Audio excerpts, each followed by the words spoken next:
تو یہ حدیث صحیح بخاری اور صحیح مسلم کا میں حوالہ دے چکا. بخاری 4418، صحیح مسلم میں 7016 سے 7019 تک ورڈ بائی ورڈ کعب ابن مالک کی حدیث میں پڑھتا ہوں. آپ متوجہ ہو کر سنیں، انشاءاللہ آپ کو ٹیسٹ آئے گا. اگر میں زبانی بیان کرتا تو اس کا وہ مزہ نہیں تھا. کعب ابن مالک کے بیٹے کا بیان ہے کہ میں نے کعب رضی اللہ تعالی عنہ سے ان کے غزوہ تبوک میں شریک نہ ہو سکنے کا واقعہ سنا. اب یہ تین اصحاب تھے، کعب ابن مالک رضی اللہ تعالیٰ عنہ، دوسرے مرارہ بن ربیع اور تیسرے حلال بن امیہ. ان تینوں کا ذکر اس حدیث میں آ جائے گا. تو ان کا بیٹا کہتا ہے کہ میں نے اپنے باپ سے یہ واقعہ سنا. انہوں نے بتایا کہ غزوہ تبوک کے سوا اور کسی غزوہ میں ایسا نہیں ہوا تھا کہ میں رسول اللہ صلی اللہ علیہ وسلم کے ساتھ شریک نہ ہوا ہوں. البتہ غزوہ بدر میں بھی شریک نہیں ہوا تھا، لیکن جو لوگ غزوہ بدر میں شریک نہیں ہو سکے ان کے متعلق آپ صلی اللہ علیہ وسلم نے کسی قسم کی ناراضگی کا اظہار نہیں فرمایا تھا. کیوں کہ آپ صلی اللہ علیہ وسلم اس موقع پر صرف قریش کے قافلے کی تلاش میں نکلے تھے. یہ ہم سورۃ الانفال میں سن چکے ہیں کہ وہ غزوہ بدر کے لیے تو گئے نہیں تھے، وہ تو ابو سفیان کے قافلے کے لیے گئے تھے. لیکن اللہ تعالیٰ کے حکم سے کسی پہلی تیاری کے بغیر آپ صلی اللہ علیہ وسلم کی دشمنوں سے ٹکر ہو گئی، اور میں لیلہ عقبہ ثانیہ میں بھی آپ صلی اللہ علیہ وسلم کی خدمت میں حاضر تھا. یہ وہ رات تھی جو ہجرت مدینہ سے پہلے چند انصار نے آپ صلی اللہ علیہ وسلم کے ہاتھ پر حج کے موقع پر بیعت کی اور آپ کو دعوت دی کہ آپ ہجرت کر کے مدینہ شریف آ جائیں. تو یہ اصل میں آپ کی زندگی کا ٹرننگ پوائنٹ تھا کہ آپ کو ایک الٹرنیٹو بیس مل گئی مدینہ شریف کے اندر، اور وہاں سے پھر آپ کی دعوت لانچ ہوئی. تو یہ صحابی کہتے ہیں میرے لیے تو یہ فخر کی بات تھی کہ میں تو اس رات میں بھی حضور کے ہاتھ پر بیعت کرنے والے جو چند لوگ تھے ان میں شامل تھا. تو میں اپنے لیے اعزاز غزوہ بدر سے بھی بڑھ کر سمجھتا ہوں. اور میں لیلہ عقبہ میں حضور صلی اللہ علیہ وسلم کی خدمت میں حاضر ہوا تھا. یہ وہی رات ہے جس میں ہم نے مکہ میں اسلام کے لیے عہد کیا تھا، اور مجھے تو یہ غزوہ بدر سے بھی زیادہ عزیز ہے، اگرچہ بدر کا لوگوں کی زبانوں پر چرچا زیادہ ہونے لگا ہے. میرا واقعہ یہ ہے کہ میں اپنی زندگی میں کبھی اتنا قوی اور اتنا صاحب مال نہیں ہوا تھا جتنا اس موقع پر تھا، یعنی غزوہ تبوک کے موقع پر. جبکہ میں آپ صلی اللہ علیہ وسلم کے ساتھ تبوک کے غزوے میں شریک نہیں ہو سکا. اللہ کی قسم اس سے پہلے کبھی میرے پاس 2 اونٹ بھی جمع نہیں ہوئے تھے، لیکن اس موقع پر میرے پاس 2 اونٹ موجود تھے. آپ صلی اللہ علیہ وسلم جب کبھی بھی کسی غزوے کے لیے تشریف لے جاتے تو آپ صلی اللہ علیہ وسلم اس کے لیے ذو معنی الفاظ استعمال فرمایا کرتے تھے. لیکن غزوہ تبوک کا جب موقع آیا تو گرمی بڑی سخت تھی، سفر بھی بہت لمبا تھا، بیابانی راستہ تھا اور دشمن کی فوج بھی کثرت سے تھی، تمام مشکلات سامنے تھیں. اس لیے آپ صلی اللہ علیہ وسلم نے مسلمانوں کو اس غزوے سے متعلق بہت تفصیل کے ساتھ بتا دیا تھا. یعنی پہلے آپ صلی اللہ علیہ وسلم جو ہے وہ کنائے سے گفتگو کرتے تھے تاکہ کوئی دشمن سن نہ لے، راز لیک نہ ہو جائے. مثلا بخاری مسلم میں آتا ہے آپ نے اگر مشرق کی طرف جانا ہوتا تھا تو آپ کہتے تھے مغرب میں جائیں گے، تو ہم سمجھ جاتے تھے کہ ہم نے مشرق میں جانا ہے. لیکن یہ ایسا خطرناک موقع تھا کہ آپ نے کھل کر ساری بات کی کہ بھئی یہ ایسا غزوہ ہے، یہ ڈیسائسو ہے. ظاہر ہے انٹرنیشنل لیول پہ مسلمانوں کی دھاک بیٹھنے والی تھی اور آئندہ آنے والی فتوحات ساری اسی غزوہ تبوک پہ ڈیپینڈنٹ تھی. اور سفر بڑا کٹھن تھا، گرمیوں کا موسم تھا، پھل پک کر تیار ہونے والے تھے، اور وہ کہہ رہے ہیں کہ بڑا لمبا سفر تھا. ایریل ڈسٹنس آج بھی اگر جہاز سے سفر کریں تو 550 کلومیٹر بنتا ہے، اور جو ویسے سڑک کا راستہ ہے یا پیدل کا راستہ وہ 700 کلومیٹر بنتا ہے غزوہ تبوک کا، تبوک کے مقام تک پہنچنے کے لیے. اب اتنا مشکل سفر 30,000 جانثار صحابہ کرام رضوان نے کیا، لیکن کچھ پیچھے بھی رہ گئے. تو رومن امپائر سامنے سے 1.5 سے 2 لاکھ کی فوج لے کر کیسر روم آ گیا، لیکن آپ صلی اللہ علیہ وسلم کی ایسی دہشت پڑی کہ وہ مقابلہ کیے بغیر بھاگ گیا. پھر آپ صلی اللہ علیہ وآلہ وسلم نے 20 دن تک وہاں پر قیام کیا، ارد گرد کے قبائل کے ساتھ آپ صلی اللہ علیہ وآلہ وسلم نے معاہدے کیے، اور پھر آپ صلی اللہ علیہ وسلم واپس تشریف لے کر آئے. اور پھر دھاگ بیٹھ گئی کہ رومن امپائر بھی 30,000 صحابہ اکرام علیہم رضوان جانثاروں کا مقابلہ نہیں کر سکی. بہرحال وہ کہتے ہیں کہ آپ صلی اللہ علیہ وسلم نے چونکہ بڑی کریٹیکل جنگ تھی، بڑی تفصیل سے ہمیں بتایا اور کوئی ڈھکی چھپی بات نہیں کی، تاکہ اس کے مطابق ہم پوری طرح تیاری کر لیں. چنانچہ آپ صلی اللہ علیہ وسلم نے اس سمت کی بھی نشاندہی کر دی جدھر سے آپ کے جانے کا ارادہ تھا. مسلمان بھی آپ صلی اللہ علیہ وسلم کے ساتھ بہت تھے، اتنے زیادہ مسلمان تھے کہ کسی رجسٹر میں اگر ناموں کا لکھنا بھی ہوتا تو مشکل پڑ جاتا. کوئی بھی شخص اگر اس غزوے میں شریک نہ ہونا چاہتا تو وہ یہ خیال کر سکتا تھا کہ اس کی غیر حاضری کا کسی کو پتہ نہیں چلے گا. 30,000 لوگوں میں نہ کوئی کیمرے ہیں، نہ کوئی اس طریقے سے سسٹم ہے کہ آپ کسی کو وہ ڈیٹیکٹ کر سکیں اس حوالے سے کہ یہ فلاں آیا یا فلاں نہیں آیا. تو کہتے ہیں کہ اگر کوئی جان بوجھ کر بھی چھپ جاتا ہے اتنے ہزاروں کے مجمع میں تو پتہ نہ چلتا، سوائے اس کے کہ اللہ تعالیٰ وحی کے ذریعے آپ صلی اللہ علیہ وسلم کو آگاہ کر دیتا. ہاں اللہ تعالیٰ بتا دیتا تو یہ پتہ چل جاتا. تو اس حدیث سے یہ بات بھی پتہ چلی کہ صحابہ کا یہ عقیدہ تھا کہ آپ صلی اللہ علیہ وسلم کو اللہ کی طرف سے وحی کے ذریعے کو غیبی خبر پتہ چل جائے تو چل جائے، ورنہ آپ صلی اللہ علیہ وسلم خود سے غیب کو حاصل نہیں کر سکتے تھے. اس فرق کو سمجھ لیجئے. اور میں نے اسی حوالے سے 2 گھنٹے کی گفتگو کی ہے، مسئلہ نمبر 6A کے نام سے، علم الغیب سے متعلق فرقہ وارانہ نظریات کا تحقیقی جائزہ. اس میں نے یہ حدیث کوٹ کی ہے غزوہ تبوک والی، یہ کہ صحابہ کا کیا عقیدہ تھا کہ اللہ تعالیٰ بتا دے تو پتہ چل جائے، ادروائز آپ صلی اللہ علیہ وسلم سے اگر کوئی چھپنا چاہتا تو وہ چھپ سکتا تھا. اور اس کا ذکر سورہ توبہ میں بھی آ چکا ہے کہ اے نبی آپ کے سامنے جھوٹی قسمیں کھائیں گے، آپ تو ان سے راضی ہو جائیں گے لیکن اللہ راضی نہیں ہوگا ان سے. تو اس کی غیر حاضری کا کسی کو پتہ نہیں چلے گا سوائے اس کے کہ اس کے متعلق اللہ تعالیٰ وحی کے ذریعے آگاہ کر دے. آپ صلی اللہ علیہ وسلم اس غزوہ کے لیے تشریف لے جا رہے تھے تو پھل پکنے کا زمانہ تھا اور سایہ میں بیٹھ کر لوگ آرام کرتے تھے. آپ صلی اللہ علیہ وسلم بھی تیاریوں میں مصروف تھے اور آپ کے ساتھ مسلمان بھی، لیکن میں روزانہ سوچا کرتا تھا کہ کل سے میں بھی تیاری شروع کر لوں گا. اس طرح ہر روز اسی طرح ٹالتا رہا. مجھے اس کا یقین تھا کہ میں تیاری کر لوں گا، مجھے آسانیاں میسر ہیں.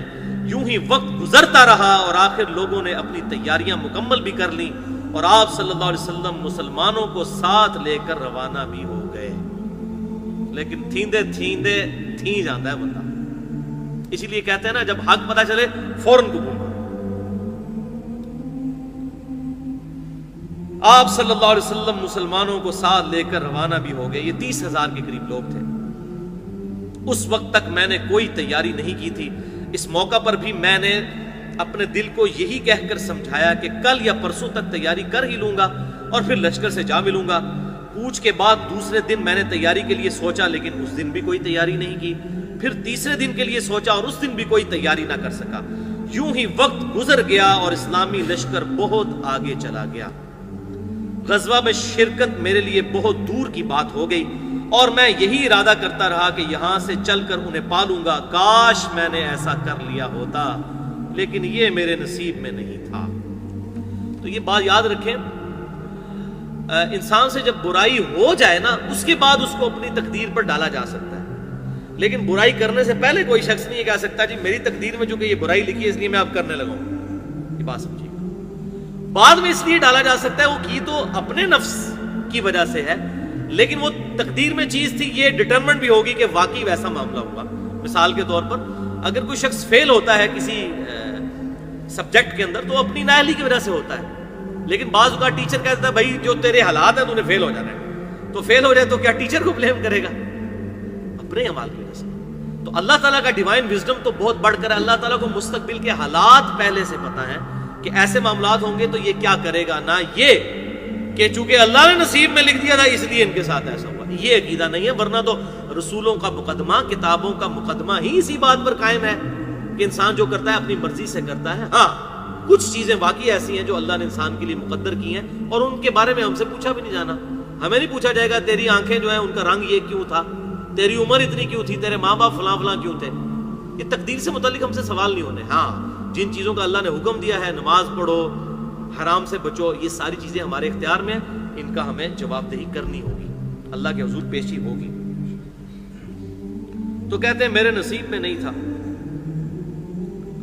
آپ صلی اللہ علیہ وسلم کے تشریف لے جانے کے بعد جب میں باہر نکلتا تو مجھے بڑا دکھ ہوتا، کیونکہ یا تو وہ لوگ نظر آتے تھے جن کے چہروں سے منافقت ٹپکتی تھی، یا پھر وہ لوگ نظر آتے تھے جنہیں اللہ نے معذور اور ضعیف قرار دے دیا تھا. تو یہ بڑی امبیرسمنٹ ہے. وہ کہتے ہیں مجھے جب باہر جن کو ہم منافق سمجھتے تھے وہی نظر آ رہے تھے تو مجھے اب میں بھی ان کے ساتھ ہو گیا ہوں. آج منو یہ دیہڑا ویکھنا پیا ہے کہ اے لوگ جنہوں کل تک اسی منافق کہتے ہیں آج میں بھی انہوں لسٹ شامل ہو گیا. تو کہتے ہیں یا تو منافق مجھے نظر آتے تھے یا وہ ضعیف بوڑھے لوگ معذور لوگ جن کو قرآن میں اللہ تعالیٰ نے کہہ دیا کہ وہ اگر قتال میں نہ بھی نکلے تو خیر ہے، تو کہتے ہیں یا وہ نظر آتے تھے اور میں ہٹا کٹا تھا اس کے باوجود میں نہیں گیا، تو یا منافق مجھے نظر آتے تھے اور مجھے بڑی کوفت ہوتی تھی کہ میرا شمار کن لوگوں میں ہو رہا ہے۔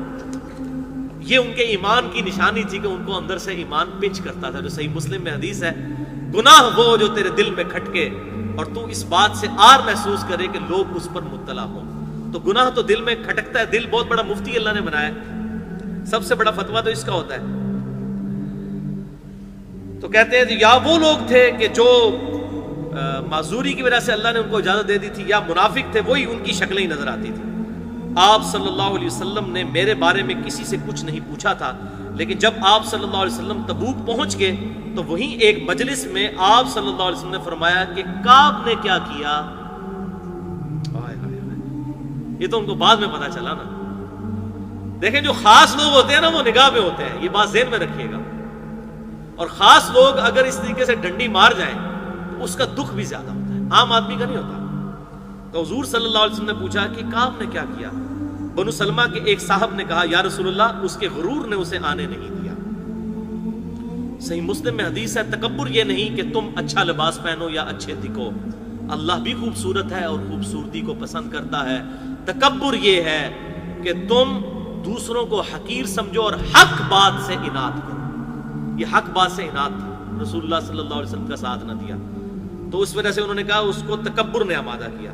اس پر معاذ بن جبل بولے تم نے بری بات کہی، تو معاذ بن جبل نے کہا کہ نہیں، یہ کسی کے ایک واقعے سے اس کی پوری زندگی زیرو تو نہیں ہوگی، وہ کامل الایمان ہے، اب کہیں نفس کے غلبے کی وجہ سے ہو گیا۔ اور ہمارے مولوی کیا کرتے ہیں، کسی کی ایک ایک بات پکڑ کے نا پورے لیکچر لوگوں نے ریکارڈ کرائے ہوتے ہیں، کچھ مولویوں کا کام ہی ہے ایک دو غلطیاں پکڑی ہوئی ہیں، پورا لیکچر ریکارڈ کرایا ہوتا ہے اور کہتا ہے یہ تو گمراہ ہو گیا، یہ تو دوست کی ہو گیا۔ حالانکہ یہ جو مولوی اس قسم کی حرکتیں کر رہے ہیں، میں ان کا پوسٹ مارٹم کروں تو میں ایک ایک نہیں، ان کی 100 باتیں نکال لوں، لیکن اس طرح نہیں ہوتا کہ کسی کی ایک یا دو غلطیاں پکڑ کے آپ اس کو زیرو سے ملٹیپلائی کرتے ہیں۔ ایک یا دو غلطیوں کی وجہ سے تو پھر صحابہ کے ساتھ بھی آپ دیکھ لیں کیا ہوا۔ تو معاذ ابن جبل نے فوراً صفائی دی کہ نہیں، اگر یہاں نہیں آیا تو باقی مارکوں میں تو ساتھ ہی تھا، تو تم ایسی بات نہ کرو، تم نے بڑی بری بات کی ہے یہ بات کہہ کر۔ معاذ بن جبل بولے تم نے بری بات کہی یا رسول اللہ صلی اللہ علیہ وسلم، اللہ کی قسم ہمیں کعب کے متعلق خیر کے سوا اور کچھ معلوم نہیں۔ تو انہوں نے گواہی بھی دے دی کہ یا رسول اللہ صلی اللہ علیہ وسلم میں گواہی دیتا ہوں کہ وہ ایمان والا ہے، لیکن آپ صلی اللہ علیہ وسلم خاموش رہے، آپ نے نہ تصدیق کی، نہ ان کو کچھ کہا، نہ ان کو کچھ۔ ظاہر ہے حضور کو دکھ تو تھا کہ اس نے کیا کیا ہے۔ اس چیز کو میں بھی فیل کر سکتا ہوں، جو یہ ہمارے ریگولر لسنر نا لیکچر میں جب نہ ہے نا، مجھے بھی بڑی اس وقت تکلیف ہوتی ہے، اگر کوئی عام آدمی نہیں آتا خیر ہے۔ تو یہ دعوت کے میدان میں جو بندہ جڑتا ہے نا، اس کو یہ بات پتہ چلتی ہے کہ جو خاص لوگ ہیں ان سے کیوں سرزنش ہوتی ہے، پھر ان سے سختی بھی ہوتی ہے۔ اللہ اکبر۔ رسول اللہ صلی اللہ علیہ وسلم نے کچھ نہیں فرمایا اور خاموش رہے۔ جب مجھے معلوم ہوا کہ آپ صلی اللہ علیہ وسلم واپس تشریف لا رہے ہیں تو اب مجھ پر فکر سوار ہوا اور میرا ذہن کوئی ایسا جھوٹا بہانہ تلاش کرنے لگا جس سے میں کل آپ صلی اللہ علیہ وسلم کی ناراضگی سے بچ جاؤں۔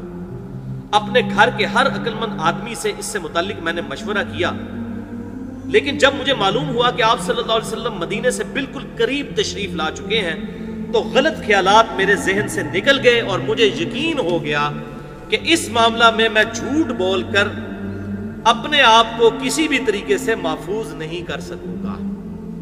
بس یہی ان کا ٹرننگ پوائنٹ تھا، ورنہ منافق ہو جاتے ہیں۔ چنانچہ میں نے سچی بات کہنے کا پختہ ارادہ کر لیا۔ صبح کے وقت آپ صلی اللہ علیہ وسلم تشریف لائے۔ جب آپ صلی اللہ علیہ وسلم کسی سفر سے واپس تشریف لاتے تو یہ آپ کی مبارک عادت تھی کہ آپ صلی اللہ علیہ وسلم پہلے مسجد میں تشریف لے جایا کرتے تھے اور 2 رکعت نماز پڑھا کرتے تھے، پھر لوگوں کے ساتھ مجلس میں بیٹھ جاتے تھے۔ جب آپ صلی اللہ علیہ وسلم اس عمل سے فارغ ہو چکے تو آپ صلی اللہ علیہ وسلم کی خدمت میں لوگ آنے لگے جو غزوہ میں شریک نہیں ہو سکے تھے اور قسم کھا کھا کر اپنے عذر بیان کرنے لگے، یعنی وہی منافقین جو سورہ التوبہ میں ذکر آیا ہے، 11واں پارہ شروع سے ہوتا ہے کہ ان قریب یہ قسمیں اٹھا کر کہیں گے یا رسول اللہ میری بیوی بیمار تھی، یا رسول اللہ میرا بچہ بیمار تھا، یہ تھا وہ تھا۔ تو یہ تو آپ کو راضی کر لیں گے لیکن اللہ کو راضی نہیں کر سکتے، اللہ کو تو پتہ ہے یہ جھوٹ بول رہے ہیں۔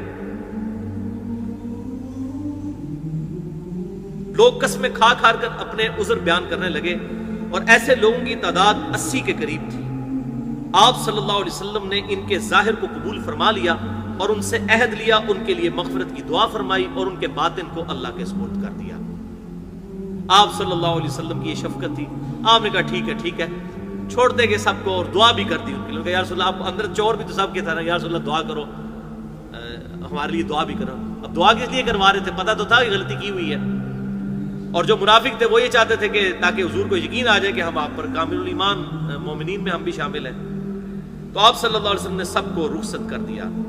اس کے بعد میں حاضر ہوا، میں نے سلام کیا تو آپ صلی اللہ علیہ وسلم مسکرائے، اور آپ کی مسکراہٹ میں ایک ناراضگی اور طنز تھا۔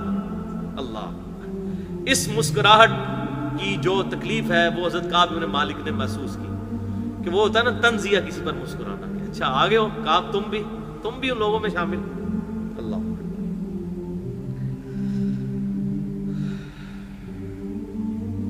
آپ نے فرمایا آؤ، میں چند قدم چل کر آپ کے سامنے بیٹھ گیا۔ آپ صلی اللہ علیہ وسلم نے مجھ سے دریافت فرمایا کہ تم غزوہ میں کیوں شریک نہیں ہوئے؟ کیا تم نے کوئی سواری نہیں خریدی تھی؟ میں نے عرض کیا میرے پاس سواری موجود تھی، خدا کی قسم اگر میں آپ کے سوا کسی دنیا دار شخص کے سامنے بیٹھا ہوا ہوتا تو کوئی نہ کوئی بہانہ گھڑ کر اس کی ناراضگی سے بچ سکتا تھا۔ مجھے خوبصورتی کے ساتھ گفتگو کرنے کا سلیقہ بھی معلوم ہے، لیکن اللہ کی قسم یا رسول اللہ صلی اللہ علیہ وسلم، مجھے یقین ہے کہ اگر آج میں آپ صلی اللہ علیہ وسلم کے سامنے کوئی جھوٹا عذر بیان کر کے آپ کو راضی کر بھی لوں تو جلد اللہ تعالیٰ آپ کو مجھ سے ناراض کر دے گا۔ جھوٹ تو میں بول رہا ہوں گا، اللہ آپ کو وحی کے ذریعے بتا دے گا کہ یہ بھی منافق ہے، اس نے یہ جھوٹ بولا ہے آپ سے۔ اس کی بجائے اگر میں آپ سے سچی بات بیان کروں تو یقیناً آپ کو میری طرف سے ناراضگی تو ہوگی، لیکن اللہ سے مجھے معافی ملنے کی امید ہو جائے گی۔ یہ ہے ایمان۔ کہتے ہیں یا رسول اللہ صلی اللہ علیہ وسلم وقتی طور پہ آپ کی ناراضگی کا سامنا ہوگا، لیکن میں شریعت کی پابندی کو پورا کروں گا۔ اللہ تعالیٰ آپ کو اگر اس معاملے میں ناراض کرے گا تو اس معاملے میں ہو سکتا ہے اللہ تعالیٰ میری توبہ قبول کر کے آپ کو راضی کر دے مجھ سے۔ نہیں، اللہ کی قسم مجھے کوئی عذر نہیں تھا، اللہ کی قسم اس وقت سے پہلے میں کبھی اتنا فارغ البال نہیں تھا، اور پھر بھی میں آپ صلی اللہ علیہ وسلم کے ساتھ شریک نہیں ہو سکا۔ آپ صلی اللہ علیہ وسلم نے فرمایا اچھا اب تم یہاں سے چلے جاؤ یہاں تک کہ اللہ تعالیٰ تمہارے بارے میں کوئی فیصلہ صادر فرمائے۔ تو حضور صلی اللہ علیہ وسلم نے باقیوں کا تو عذر قبول کر لیا، ان کے بارے میں کہا کہ اب تم جاؤ، اللہ تعالیٰ جانے اور اس کا معاملہ، میں اب اس معاملے میں نہیں پڑوں گا۔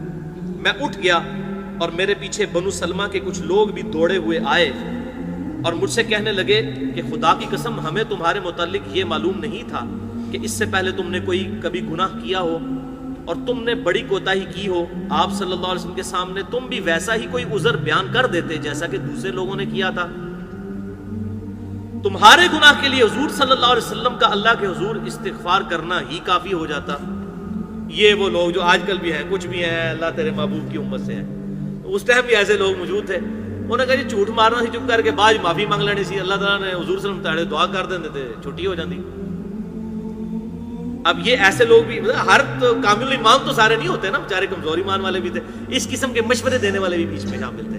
ان کے تسی جناب اپنی بےزتی کرا لی ہوتے، سارے لوگ کہتے ہیں ان کے جناب دیکھو کیا ہو گیا، تو آپ بھی کوئی بہانہ کر لیتے تو پھر حضور صلی اللہ علیہ وسلم سے دعا کروا لیتے۔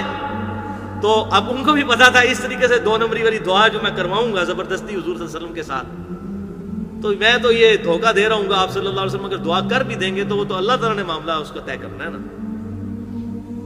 اللہ،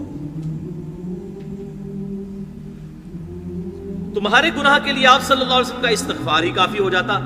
اللہ کی قسم ان لوگوں نے مجھے اس پر اتنا ملامت کیا کہ مجھے بھی خیال آیا کہ مجھے حضور سے جا کر کوئی جھوٹا عذر بیان کر دینا چاہیے۔ یہ دیکھیں ساتھی مروا دیتے ہیں نا، وہ کہتے ہیں اتنا انہوں نے کہا، اتنا مجھے تنگ کیا کہ میں نے کہا اچھا چلو یار میں بھی جا کے نہ کہتا یار میں نے اس ٹائم آپ کو بات نہیں کی، ٹائم نہیں سی، پوری گل نہیں کر سکیا، ہوں میں تو دسنا اے مسئلہ ہے سی میرے نال۔ لیکن پھر اللہ تعالیٰ نے ان کی مدد کی اور وہ بچ گئے۔ حتیٰ کہ میں نے ارادہ کیا کہ میں بھی واپس جا کر آپ صلی اللہ علیہ وسلم سے کوئی جھوٹا عذر بیان کروں۔ پھر میں نے ان سے پوچھا کیا میرے علاوہ کسی اور نے بھی میری طرح عذر بیان کیا ہے؟ تو انہوں نے کہا ہاں 2 حضرات نے اسی طرح کی معذرت کی ہے جس طرح کی تم نے کی ہے، اور انہیں بھی وہی جواب ملا ہے جو تمہیں ملا ہے۔ تو میں نے پوچھا وہ دونوں کون ہیں؟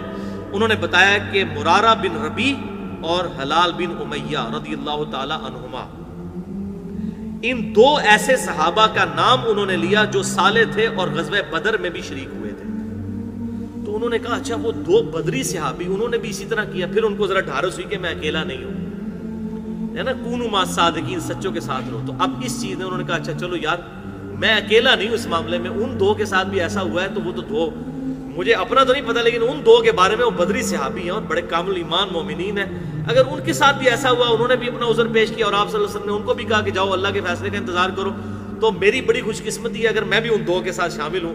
تو پھر انہوں نے اپنا ارادہ ترک کر دیا، وہ واپس جانے والا جو لوگ ان کو ابھار رہے تھے۔ ان کا طرز عمل میرے لیے نمونہ بن گیا، چنانچہ انہوں نے جب ان بزرگ صحابہ کا نام لیا تو میں اپنے گھر چلا آیا، اور آپ صلی اللہ علیہ وسلم نے لوگوں کو ہم سے بات چیت کرنے کی ممانعت کر دی، یعنی مقاطع کر دیا، سوشل بائیکاٹ کر دیا، تمام صحابہ کو حکم دے دیا آپ صلی اللہ علیہ وسلم نے کہ اب ان کے نہ تو سلام کا جواب کوئی دے گا نہ ان کے ساتھ کوئی بات کرے گا، سوشل بائیکاٹ ہے اب ان کا، ان کے ساتھ کسی نے کوئی بات نہیں کرنی۔ یہ بہت بڑا امتحان تھا، اور ظاہر ہے کہ ایک مسلمان معاشرے میں جہاں پر ایک جماعتی زندگی ہوتی ہے وہاں پر اس طریقے سے لوگوں کی اصلاح کے لیے ایسا بائیکاٹ کرنا ضروری ہو جاتا ہے۔ تو سوشل بائیکاٹ ان کا ہو گیا اس اسلامی معاشرے کے نظم و ضبط کو قائم کرنے کے لیے۔ بہت سے لوگ جو غزوے میں شریک نہیں ہوئے تھے ان میں سے صرف ہم 3 ہی تھے، لوگ ہم سے الگ رہنے لگے اور سب لوگ بدل گئے، ایسا نظر آتا تھا کہ ہم سے ساری دنیا بدل گئی ہے، ہمارا اس سے کوئی واسطہ ہی نہیں ہے۔ 50 دن تک ہم اسی طرح رہے۔ یہ 50 دن بڑا ٹائم ہے اس حالت میں ایک کامل الایمان صحابی کے لیے گزارنا، کہ نہ حضور سلام کا جواب دیں اور نہ صحابہ دیں، نہ کوئی بات کرنے کے لیے تیار ہو۔ اللہ، میرے 2 ساتھیوں نے تو اپنے گھروں سے نکلنا ہی چھوڑ دیا تھا، بس روتے ہی رہتے تھے، لیکن میرے اندر ہمت تھی، میں باہر نکلتا تھا، مسلمانوں کے ساتھ نماز میں بھی شریک ہوتا تھا اور بازاروں میں بھی گھوما کرتا تھا، لیکن مجھ سے کوئی بولتا نہیں تھا۔ میں آپ صلی اللہ علیہ وسلم کی خدمت میں حاضر بھی ہوتا تھا، آپ کو سلام بھی کرتا تھا۔ جب آپ صلی اللہ علیہ وسلم نماز کے بعد مجلس میں بیٹھتے تو میں اس جستجو میں لگا رہتا کہ دیکھوں آپ صلی اللہ علیہ وسلم میرے سلام کا جواب دیتے ہیں یا نہیں، میں آپ صلی اللہ علیہ وسلم کے مبارک ہونٹوں کی طرف بھی دیکھتا رہتا کہ ہلتے ہیں یا نہیں۔ یہ اب ناراضگی کا آپ ذرا اندازہ لگائیں۔ پھر آپ صلی اللہ علیہ وسلم کے قریب ہی میں نماز پڑھتا اور آپ کو نماز میں کنکھیوں سے دیکھتا رہتا۔ جب میں اپنی نماز میں مشغول ہو جاتا تو حضور صلی اللہ علیہ وسلم میری طرف دیکھتے تھے، لیکن جو ہی میں آپ کی طرف دیکھتا آپ رخ انور پھیر لیتے۔ اب حضور صلی اللہ علیہ وسلم، اب آگ تو دونوں طرف لگی ہوئی تھی، ظاہر ہے حضور کے صحابی تھے، حضور کو دل میں تو محبت تھی، حریص علیکم بالمؤمنین رؤوف الرحیم۔ تو آپ صلی اللہ علیہ وسلم جب وہ نہیں دیکھ رہے ہوتے تھے حضور پھر ان کی طرف دیکھ رہے تھے، جیسے ہی وہ دیکھتے تھے حضور اپنی ناراضگی اظہار کرتے تھے، یہ شو کروانے کے لیے کہ میں تیری طرف نہیں دیکھ رہا۔ جب میں اپنی نماز میں مشغول ہو جاتا تو آپ صلی اللہ علیہ وسلم میری طرف دیکھتے، لیکن جو ہی میں آپ کی طرف دیکھتا آپ رخ انور پھیر لیتے۔ آخر جب اس طرح لوگوں کی بے رخی بڑھتی ہی گئی تو میں ایک دن ابو قتادہ کے باغ کی دیوار پر چڑھ گیا، وہ میرے چچا زاد بھائی تھے اور مجھے ان سے بڑا گہرا تعلق تھا۔ میں نے انہیں سلام کیا، لیکن اللہ کی قسم انہوں نے بھی میرے سلام کا جواب نہ دیا۔ میں نے کہا ابو قتادہ تمہیں اللہ کی قسم کیا تم جانتے نہیں اللہ اور اس کے رسول سے مجھے کتنی محبت ہے؟ انہوں نے کوئی جواب نہیں دیا۔ میں نے دوبارہ ان سے یہی سوال کیا اللہ کی قسم دے کر، لیکن پھر بھی وہ خاموش رہے۔ پھر میں نے تیسری دفعہ اللہ کا واسطہ دے کر ان سے یہی سوال کیا۔ اس مرتبہ انہوں نے صرف اتنا کہا اللہ اور اس کا رسول بہتر جانتے ہیں۔ جواب ان کو بھی نہیں دیا۔ وہ اب کہہ رہے ہیں میں اللہ اور اس کے رسول سے محبت کرنا، ان کا اللہ اور اس کا رسول بہتر جانتے ہیں جو معاملہ کرنا ہے تیرے ساتھ۔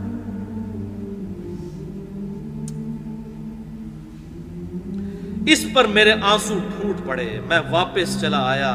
ایک دن میں مدینہ کے بازار میں جا رہا تھا کہ شام کا ایک کاشتکار جو غلہ بیچنے کے لیے مدینہ آیا تھا وہ پوچھ رہا تھا کعب بن مالک کہاں رہتا ہے؟ لوگوں نے میری طرف اشارہ کیا تو وہ میرے پاس آیا اور ملک غسان کا ایک خط مجھے دیا، اور اس خط میں یہ تحریر تھا۔ یہ غسان کا جو بادشاہ ہے یہ وہی تھا کہ جس نے حضور صلی اللہ علیہ وسلم کے ایلچی کو شہید کر دیا تھا، سیدنا حارث بن عبید کو۔ اس کا نام تھا شرابیل بن عمرو۔ تو ایلچی کا قتل جو ہے وہ اس زمانے میں سفیر کا قتل جو ہے اعلان جنگ سمجھا جاتا تھا۔ تو اسی کے ریونج پہ آپ صلی اللہ علیہ وآلہ وسلم غزوہ تبوک کے لیے روانہ ہوئے تھے. پہلے آپ نے حضرت خالد بن ولید اور وہ باقی اصحاب گئے تھے اور وہاں پر پھر باقی شہید ہوئے. حضرت زید بن حارثہ رضی اللہ تعالی عنہ ان کی قیادت میں لشکر بھیجا تھا غزوہ موتا, اور پھر آپ صلی اللہ علیہ وسلم پھر خود غزوہ حنین کے بعد گئے تھے. تو اس ایلچی نے اب دیکھا کہ کعب بن مالک کے ساتھ یہ معاملہ ہوا ہے, تو وہ دیکھے اس نے ادھر سے خط لکھا, کتنی اس کی جاسوسی تھی, اس نے وہاں سے خط لکھا اور اس خط میں لکھا تھا اما بعد مجھے معلوم ہوا ہے کہ تمہارے صاحب یعنی نبی صلی اللہ علیہ وسلم تمہارے ساتھ زیادتی کرنے لگے ہیں. اللہ نے تمہیں کوئی ذلیل نہیں پیدا کیا ہے کہ تمہارا حق ضائع کیا جائے, تم ہمارے پاس آ جاؤ, ہم تمہارے ساتھ بہتر سلوک کریں گے. یعنی اب اس کافر نے کہا کہ اب بڑا اچھا موقع ہے, یہ دکھا ہوا ہے, اس کو اپنے ساتھ ملا لیں. جب میں نے یہ خط پڑھا تو میں نے کہا کہ یہ ایک اور امتحان مجھ پر آ پڑا. میں نے اس خط کو تندور میں جلا دیا. ظاہر ہے تو مومن تھے, وہ کوئی دنیاوی پوسٹ کسی سیاسی پارٹی کے لیڈر تو نہیں تھے کہ وہ پوسٹ لینے کے لیے وزارت کے لیے ایک پارٹی سے دوسری پارٹی میں چلے جاتے, ایسا تو نہیں تھا. کامل ایمان مومن تھے. تو انہوں نے وہ خط کو تندور میں ڈالا اور کہا یا اللہ اس حد تک صورتحال ہو گئی ہے کہ میں اتنا جو ہے وہ مردود ہو گیا ہوں لوگوں کی نظر میں کہ مجھے اب کافر بھی اپروچ کر رہے ہیں کہ آپ ہمارا آگے ہمیں جوائن کر لو. ان 50 دنوں میں سے جب 40 دن گزر چکے تو رسول اللہ صلی اللہ علیہ وسلم کا ایلچی میرے پاس آیا اور اس نے کہا کہ رسول اللہ صلی اللہ علیہ وسلم نے تمہیں حکم دیا ہے کہ اپنی بیوی سے بھی الگ ہو جاؤ. میں نے پوچھا کیا میں اسے طلاق دے دوں یا مجھے کیا کرنا ہے؟ تو انہوں نے بتایا کہ نہیں, آپ صلی اللہ علیہ وسلم نے صرف یہ کہا ہے کہ اپنی بیوی کے پاس مت جاؤ. میرے دونوں ساتھیوں کو جنہوں نے میری طرح معذرت کی تھی انہیں بھی یہی حکم بھجوا دیا. میں نے اپنی بیوی سے کہا کہ اب تم اپنے میکے چلی جاؤ اور اس وقت تک وہیں رہو جب تک اللہ تعالیٰ اس معاملے کا کوئی فیصلہ نہ کر دے.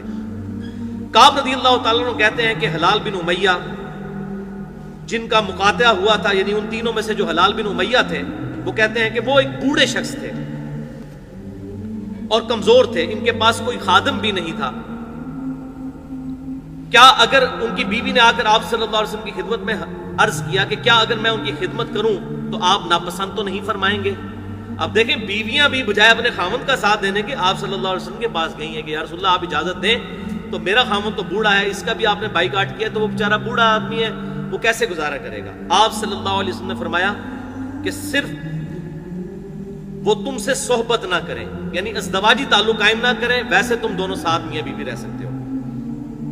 تو بیوی نے آگے سے عرض کی اللہ کی قسم یا رسول اللہ صلی اللہ علیہ وسلم میرا خامن تو کسی چیز کے لیے حرکت بھی نہیں کر سکتا, جب سے آپ ان سے ناراض ہوئے ہیں وہ دن اور آج کا دن 40 دن گزرنے کو ہیں کہ ان کے آنسو نہیں تھمتے.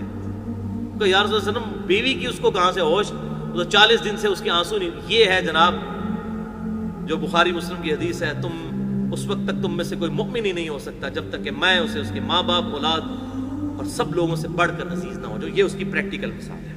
یہاں لوگ کہتے ہیں جناب داڑھی اس لیے نہیں رکھتا کہ بیوی منع کرتی ہے, بیوی جناب داڑھی نہیں رکھنے دیتی, اور اوتھے تسی دیکھ لو جناب بیوی کیا کہہ رہی ہے کہ وہ میرے قریب آنا تو دور کی بات, اس کے تو آنسو نہیں رک رہے جب سے آپ ناراض ہیں. میرے گھر کے بعض لوگوں نے مجھے کہا, اب دیکھیں یہ پھر مشورہ دینے والے آ گئے, انہوں نے کہا کہ جس طرح حلال بن امیہ کی بیوی نے ان کی خدمت کی اجازت مانگ لی ہے تو تم بھی جا کر حضور سے اجازت لے لو کہ تمہاری بیوی بھی تمہاری خدمت کر لیا.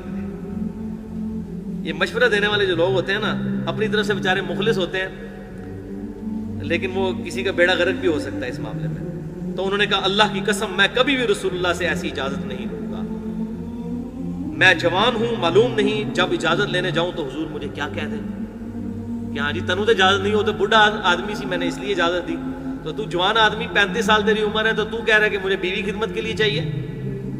اس طرح 10 دن اور گزر گئے, یعنی 50 دن. اور جب سے آپ صلی اللہ علیہ وسلم نے ہم سے بات چیت کرنے کی ممانعت فرمائی تھی اس کے 50 دن پورے ہو گئے. 50ویں رات کی صبح کو جب میں فجر کی نماز پڑھ چکا اور اپنے گھر کی چھت پر بیٹھا ہوا تھا, اسی طرح جس کا ذکر اللہ تعالیٰ نے کیا ہے کہ میرا دم گھٹا جا رہا تھا اور زمین اپنی تمام وسعتوں کے باوجود میرے لیے تنگ ہو چکی تھی. وہ کہتے ہیں یہ حالت میری 50ویں دن تھی جو اللہ تعالیٰ نے ذکر کیا. حتی اذا ضاقت علیہم الارض بما رحبت وضاقت علیہم انفسهم وظنوا ان لا ملجأ من اللہ الا الیہ, کہ زمین اپنی وسعت کے باوجود ان پر تنگ ہو چکی تھی. کہتے ہیں یہ حالت میری ہو چکی تھی, اللہ نے بھی ذکر کیا قرآن میں, واقعی میری حالت یہی تھی. 50 دن پورے ہو گئے, لیکن ان مع العسر یسرا, ہر مشکل کے بعد آسانی آ جاتی ہے. اب آسانی آئی۔ تو میں نے ایک پکارنے والے کی پکار سنی، جبل صلا پر چڑھ کر کوئی بلند آواز سے کہہ رہا تھا، اے کعب بن مالک تمہیں بشارت ہو۔ انہوں نے بیان کیا کہ یہ سنتے ہی میں سجدے میں گر پڑا اور مجھے یقین ہو گیا کہ اب مجھ پر فراخی آ جائے گی، تنگی کے بعد آسانی۔ فجر کی نماز کے بعد رسول اللہ صلی اللہ علیہ وسلم نے اللہ کی بارگاہ میں ہماری توبہ کی قبولیت کا اعلان فرما دیا تھا۔ لوگ میرے ہاں بشارت دینے کے لیے آنے لگے اور میں میرے دو ساتھیوں کو بھی جا کر بشارت دی۔ ایک شخص زبیر ابن عوام جو اشرا مبشرہ میں سے اپنا گھوڑا دوڑائے ہوئے آ رہے تھے، ادھر قبیلہ اسلم کے ایک صحابی نے پہاڑی پر چڑھ کر آواز دی اور آواز گھوڑے سے زیادہ تیز تھی۔ جن صحابی نے صلا پہاڑی پر آواز دی تھی، جب وہ میرے پاس بشارت دینے کو آئے تو میں نے اپنے دونوں کپڑے اتار کر بشارت کی خوشی میں انہیں دے دیے، اور اللہ کی قسم اس وقت ان دو کپڑوں کے سوا میرے پاس کوئی اور پہننے کی چیز نہیں تھی۔ میں نے پہننے کی چیز مراد ہے کہ کوئی اچھے کپڑے نہیں تھے، وہی اچھے کپڑے تھے۔ میں نے اپنے ساتھی ابو قتادہ سے 2 کپڑے مانگ کر پہنے اور حضور صلی اللہ علیہ وسلم کی خدمت میں حاضر ہوا۔ یعنی اب ان کی غیر موجودگی میں اناؤنسمنٹ ہوئی تھی کہ ان کی توبہ قبول ہے۔ اب یہ پہلی دفعہ پیش ہونے جا رہے ہیں، یہ ڈراپ سین ہے۔ جوگ در جوگ لوگ مجھ سے ملاقات کرتے جاتے تھے اور مجھے توبہ کی قبولیت پر بشارت دیتے جاتے تھے، کہتے تھے اللہ کی بارگاہ میں توبہ کی قبولیت مبارک ہو۔ اچھا، حضرت کا آپ کو یہ نہیں پتا تھا کہ ہمارے لیے آیتیں نازل ہو گئی ہیں، وہ یہ تھا کہ حضور کو وحی خفی کے ذریعے بتا دیا گیا ہے۔ ان کو کیا پتا تھا کہ کتنی بڑی خوش نصیبی ہونے والی ہے۔ کعب کہتے ہیں کہ آخر میں مسجد میں داخل ہوا، حضور صلی اللہ علیہ وسلم تشریف رکھتے تھے، چاروں طرف صحابہ کا مجمع تھا۔ سیدنا طلحہ بن عبید اللہ، یہ بھی اشرا مبشرہ میں سے ہیں، دوڑ کر میری طرف بڑھے اور مجھ سے مصافحہ کیا اور مبارک دی۔ اللہ کی قسم وہاں موجود مہاجرین میں سے کوئی بھی شخص ان کے سوا میری طرف نہ آیا۔ طلحہ کا یہ احسان میں کبھی نہیں بھولوں گا۔ پھر کہتے ہیں کہ جب میں نے رسول اللہ صلی اللہ علیہ وسلم کو سلام کیا تو آپ صلی اللہ علیہ وسلم نے فرمایا، اور آپ صلی اللہ علیہ وسلم کا چہرہ مبارک خوشی اور مسرت سے دمک اٹھا تھا، اس مبارک دن کے لیے تمہیں بشارت ہوا ہے کعب، جو تمہاری عمر کا سب سے مبارک دن ہے۔ کعب کہتے ہیں میں نے عرض کیا یا رسول اللہ صلی اللہ علیہ وسلم، یہ بشارت آپ کی طرف سے ہے یا اللہ کی طرف سے ہے؟ اللہ، تو آپ نے فرمایا اللہ کی طرف سے۔ آپ صلی اللہ علیہ وسلم اتنے خوش تھے، اور آپ صلی اللہ علیہ وسلم جب کسی بات پر خوش ہوتے تھے تو چہرہ مبارک روشن ہو جاتا تھا جیسا کہ چاند کا ٹکڑا ہو۔ آپ صلی اللہ علیہ وسلم کی مسرت ہم چہرہ مبارک پر سمجھ جایا کرتے تھے۔ پھر جب میں آپ صلی اللہ علیہ وسلم کے سامنے بیٹھ گیا تو عرض کیا یا رسول اللہ صلی اللہ علیہ وسلم، اپنی توبہ کی قبولیت کی خوشی میں اپنا تمام مال اللہ اور اس کے رسول کی راہ میں صدقہ کرتا ہوں۔ آپ صلی اللہ علیہ وسلم فرمایا لیکن کچھ مال اپنے پاس بھی رکھ لو، یہ زیادہ بہتر ہے۔ میں نے عرض کیا پھر میں خیبر کا حصہ اپنے پاس رکھتا ہوں جو یعنی مال غنیمت میرے سے ملا تھا۔ پھر میں نے عرض کیا یا رسول اللہ صلی اللہ علیہ وسلم، اللہ تعالیٰ نے مجھے سچ بولنے کی وجہ سے نجات دی، اب میں اپنی توبہ کی قبولیت کی خوشی میں آپ سے یہ وعدہ کرتا ہوں کہ جب تک زندہ رہوں گا سچ کے سوا کوئی بات زبان سے نہیں نکالوں گا۔ سچ نے مجھے آج نجات دی۔ بس اللہ کی قسم جب سے میں نے آپ صلی اللہ علیہ وسلم کے یہ سامنے عہد کیا، میں کسی ایسے مسلمان کو نہیں جانتا جسے اللہ تعالیٰ نے سچ بولنے کی وجہ سے اتنا نوازا ہو جتنی نوازشات مجھ پر سچ بولنے کی وجہ سے کی۔ جب سے میں نے آپ صلی اللہ علیہ وسلم کے سامنے یہ عہد کیا، پھر آج تک کبھی جھوٹ بولنے کا ارادہ بھی نہیں کیا، اور مجھے امید ہے کہ اللہ تعالیٰ باقی زندگی بھی مجھے اس گناہ سے محفوظ رکھے گا انشاءاللہ۔ اللہ تعالیٰ ہمیں بھی جھوٹ کے گناہ سے محفوظ رکھے۔ اور اللہ تعالیٰ نے اپنے رسول صلی اللہ علیہ وسلم پر پھر وہ آیات نازل فرمائیں، وہی آیات جو ہم پڑھ چکے ہیں۔ لقد تاب اللہ علی النبی والمہاجرین، یہ سورۃ التوبہ آیت نمبر 117 اور 118، یہ حضرت کعب نے پھر تلاوت کی اور پھر کہا کہ اللہ نے پھر یہ فرمایا وَكُونُوا مَعَ الصَّادِقِينَ، سچوں کے ساتھ ہو جاؤ۔ اللہ کی قسم اللہ کی طرف سے اسلام کے لیے ہدایت کے بعد میری نظر میں حضور صلی اللہ علیہ وسلم کے سامنے اس سچ بولنے سے بڑھ کر اللہ کا مجھ پر کوئی اور انعام نہیں تھا۔ میں نے جھوٹ نہیں بولا، اس طرح اپنے آپ کو ہلاکت سے بچا لیا، جیسا کہ جھوٹ بولنے والے ہلاک ہوئے تھے میں اس ہلاکت سے بچ گیا۔ نزول وحی کے زمانہ میں جھوٹ بولنے والوں پر اللہ تعالیٰ نے اتنی شدید وعید فرمائی جتنی شدید کسی دوسرے پر نہیں کی تھی، اور پھر انہوں نے وہ آیات پڑھی سورۃ التوبہ کی کہ اللہ تعالیٰ نے حضور صلی اللہ علیہ وسلم پر یہ وحی کی کہ عنقریب منافق اگر جھوٹے بہانے کریں گے تو میری اللہ نے تعریف کی، اور ان منافقین کو اللہ تعالیٰ نے ان پر لعنت فرمائی، ان پر برائی سے ان کا ذکر کیا۔ کعب نے بیان کیا چنانچہ ہم 3 ان لوگوں کے معاملے سے جدا رہے، یعنی ہم ان منافقین میں شامل نہیں ہوئے۔ کہ جنہوں نے حضور صلی اللہ علیہ وسلم کے سامنے جھوٹی قسمیں کھائی تھیں اور آپ صلی اللہ علیہ وسلم نے ان منافقین کی باتیں مان بھی لی تھی، ان سے بیعت بھی لے لی تھی اور ان کے لیے طلب اور مغفرت بھی فرمائی تھی، ہمارا معاملہ آپ صلی اللہ علیہ وسلم نے چھوڑ دیا اور اللہ تعالیٰ نے خود اس کا فیصلہ فرمایا اور ہماری توبہ قبول کی، الحمدللہ۔ یہ بھائیو پوری حدیث ہے سیدنا کعب ابن مالک رضی اللہ تعالیٰ عنہ کا یہ پرسوز واقعہ۔ یہ میں نے اس لیے پورا بیان کیا کہ یہ ڈاکٹر اسرار صاحب نے بھی اپنی تفسیر کے دوران اس واقعے کو سکپ کیا اور انہوں نے کہا کہ یہ واقعہ آپ خود تفہیم القرآن میں پڑھ لیں، بلکہ مجھے بڑی حیرانگی ہوئی، انہوں نے کہا کہ بخاری مسلم تو آپ کو شاید نہ مل سکے تو آپ تفہیم القرآن میں سے پڑھ لیں۔ تو اب ظاہر ہے اس زمانے کی بات ہے، اب الحمدللہ بخاری مسلم کے ترجمے ہو چکے ہیں، ہر بندے کے ہاتھ میں آ چکی ہے۔ وہ 98 کی بات تھی، آج ہم 4 اکتوبر 2014 کو بیٹھے ہوئے ہیں یہاں پر۔ اللہ تعالیٰ سے دعا ہے کہ ہمیں صحابہ کرام علیہم رضوان کے نقش قدم پر چلنے کی توفیق عطا فرمائے۔ آج کے درس میں جتنی حق باتیں ہیں اللہ تعالیٰ ہمارے دلوں میں راسخ فرمائے۔ اگر جذبات میں میرے منہ سے کوئی غلط بات نکل گئی تو اللہ تعالیٰ ہمارے دلوں سے معاف کر دے، ہمیں کتاب و سنت کی تعلیمات پر عمل کر کے دوسرے بھائیوں تک پہنچانے کی توفیق عطا فرمائے۔ سبحانک اللہم و بحمدک، اشہد ان لا الہ الا انت، استغفرک و اتوب الیک، وما علینا الا البلاغ المبین۔